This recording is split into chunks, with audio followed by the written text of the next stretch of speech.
In this video, I'll be showing you how to factory reset your iPhone 13. If you find this video helpful, drop a like and subscribe. Now, it's actually very easy to do this, and you can do this on literally any iPhone you have.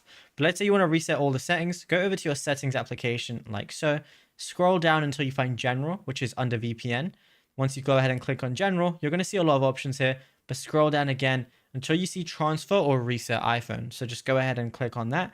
Now, right at the bottom, you're going to see erase all content and settings. So that's going to basically be the option if you want to erase it to factory settings. So go ahead and click that. It's going to show all the different things that are going to be erased and everything.